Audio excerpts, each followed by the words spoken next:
TPCC క్రమశిక్షణ committee రోజు మధ్యాహ్నం 12 గంటలకు సమావేశం కానుంది. ఎమ్మెల్యే కోమటిరెడ్డి రాజగోపాల్ రెడ్డిపై టీపీసీసీ క్రమశిక్షణ కమిటీ చర్యలకు సిద్ధమవుతోందా? రాజగోపాల్ రెడ్డి వ్యాఖ్యలను ఇప్పటికే పరిశీలించిన టీపీసీసీ ఏం చెబుతోందనేది ఇప్పుడు హాట్ టాపిక్గా మారింది. రాజగోపాల్ రెడ్డి వ్యాఖ్యలపై క్రమశిక్షణ కమిటీ చైర్మన్ మల్లు రవికి నిన్న ఫోన్ చేశారు PCC chief Mahesh Goud.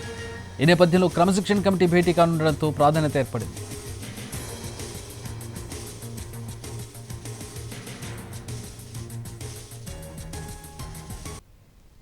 Right, మా ప్రతినిధి చారి గాంధీ భవన్ నుంచి జాయిన్ అవుతూ ఉన్నారు. కోమటిరెడ్డి రాజగోపాల్ రెడ్డి వ్యవహారానికి సంబంధించి ఈరోజు చర్యలు తీసుకునే అవకాశం ఉందా లేదా అడిగి తెలుసుకుందాం. చారి సంచలన వ్యాఖ్యలు చేశారు, కొద్ది రోజుల క్రితం చేశారు, సరే ఒకసారి చేశారనుకుంటే మళ్ళీ అలాంటి వ్యాఖ్యలే. మొదట ముఖ్యమంత్రిని ఉద్దేశించి రేవంత్ రెడ్డిని ఉద్దేశించి చేశారు, తర్వాత మంత్రి పదవి ఇవ్వాలా వద్దా అనేది జాయిన్ అయ్యేటప్పుడు తెలియదా, మాట ఇచ్చేటప్పుడు తెలియదా అన్నారు. ఒకే ఇంట్లో ఇద్దరు అన్నదమ్ములు ఉన్నామని ముందే తెలియదా అన్నారు.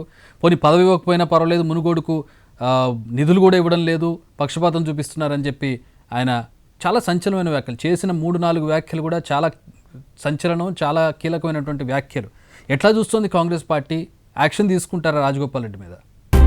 జీవి మాల్లో చలో చలో కిలో కిలో ఆషాఢం కేజీ సేల్. అందం కేజీల్లో, సౌందర్యం టన్నుల్లో. జీవి మాల్లో చలో చలో కిలో కిలో ఆషాఢం కేజీ సేల్.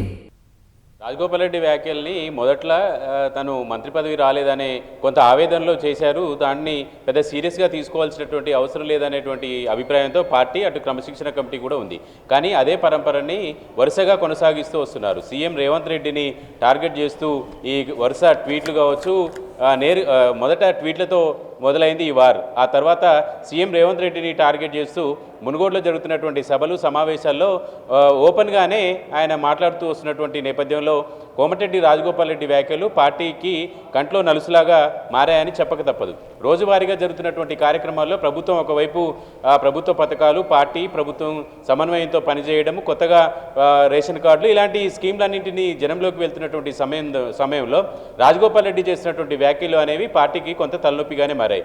మొదట 2 సార్లు ట్వీట్ చేసినటువంటి సందర్భంగా కూడా పార్టీ మాట్లాడేటువంటి ప్రయత్నం చేసింది. కానీ తన అభిప్రాయాల్ని చెప్పుకోనివ్వడంలో ఇబ్బంది లేదనేటువంటి అభిప్రాయాన్ని కూడా వ్యక్తం చేసినటువంటి నేపథ్యం. కానీ ఆ పరంపర కొనసాగుతున్నటువంటి నేపథ్యంలో పార్టీకి ఇది ఇబ్బందికరంగా మారుతుందనేటువంటి ఆలోచనతో పార్టీ నాయకత్వం ఉంది. దాంట్లో భాగంగానే నిన్న రీసెంట్గా 2 రోజుల క్రితం మునుగోడులో పదవులు మీకే, పైసలు మీకేనా అంటూ సీఎం రేవంత్ రెడ్డిని ఉద్దేశిస్తున్నట్టే ఆయన మళ్ళీ అడిగి మీడియాలో కూడా ఆయన మాట్లాడినటువంటి సందర్భం. వీటన్నిటి మీద కూడా కాంగ్రెస్ పార్టీ నాయకత్వం కొంత సీరియస్గానే ఉండాలనేటువంటి అభిప్రాయానికి వచ్చింది. ఎందుకంటే మొదట ఆయన అభిప్రాయాల్ని చెప్పుకోవడంలో తప్పులేదనేటువంటి ఫీలింగ్లో ఉన్నప్పటికీ పదే అది కొనసాగుతున్నటువంటి నేపథ్యంలో క్రమశిక్షణ కమిటీ చైర్మన్ మల్లు రవికి PCC chief Mahesh Goud phone చేసి రేవంత్ రెడ్డి మీద కావచ్చు, కోమటిరెడ్డి రాజగోపాల్ రెడ్డి చేసినటువంటి వ్యాఖ్యలకు సంబంధించినటువంటి విషయాల మీద ఫోకస్ చేయాలనేటువంటి సూచన పీసీసీ నుంచి వచ్చింది. అయితే ఈరోజు 12 గంటలకు క్రమశిక్షణ కమిటీ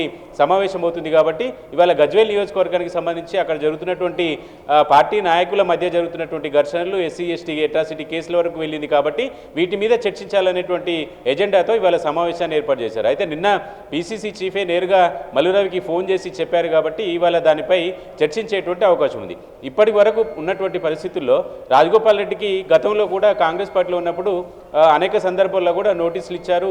ఆయన స్పందించినటువంటి దాఖలాలు అరాకొరగా ఉన్నప్పటికీ ఆయన మీద చర్యలు తీసుకునేటువంటి ధైర్యం ఇప్పుడు కాంగ్రెస్ పార్టీ నాయకత్వం చేస్తుంది అనేటువంటి అభిప్రాయం అయితే లేదు. ఎందుకంటే రాజగోపాల్ రెడ్డి కూడా కొంత బలమైనటువంటి నాయకుడు, అనవసరమైన తలనొప్పులు తెచ్చుకోవడం ఎందుకనేటువంటి ఫీలింగ్లోనే పార్టీ ఉంది. ఎందుకంటే సాఫీగా 2 ఏళ్ళు ప్రభుత్వం త్వరలో పూర్తి కాబోతుంది. కాబట్టి సాఫీగా నడుస్తున్నటువంటి వ్యవహారాన్ని తలనొప్పిగా ఎందుకు మార్చుకోవాలని. కానీ మరోవైపు కట్టడి కనుక చేయకపోతే రాజగోపాల్ రెడ్డి రోజు ఇదే తరహాలో మాటలు మాట్లాడితే అది పార్టీకి నష్టం అనేటువంటి ఫీలింగ్ కూడా పార్టీ నాయకత్వంలో ఉంది. కాబట్టి పార్టీ నాయకత్వం క్రమశిక్షణ కమిటీకి ఏం చెప్పింది, క్రమశిక్షణ కమిటీ ఏం చేయబోతుంది అనేది ఇప్పుడు ఆసక్తికరంగా చూడాల్సినటువంటి అంశమే. ఎందుకంటే ఓవైపు వరంగల్ జిల్లాలో జరిగినటువంటి పంచాయతీలో కొండామురళికి సంబంధించినటువంటి ఎపిసోడ్లో కొండామురళి వ్యతిరేకులంతా కూడా ఇప్పటికీ అసంతృప్తితోనే ఉన్నారు. ఆయన మీద క్రమశిక్షణ కమిటీ ఏం చర్యలు తీసుకోలేదు, ఏం చర్యలు తీసుకుందో కూడా సమ్మతించినట్టు మల్లురవి ప్రకటించారు. కానీ మాకు కనీసం ఏం జరిగింది అనేటువంటి విషయాన్ని కూడా చెప్పలేదనేటువంటి అభిప్రాయంతో ఉన్నారు. కాబట్టి కోమటిరెడ్డి రాజగోపాల్ రెడ్డి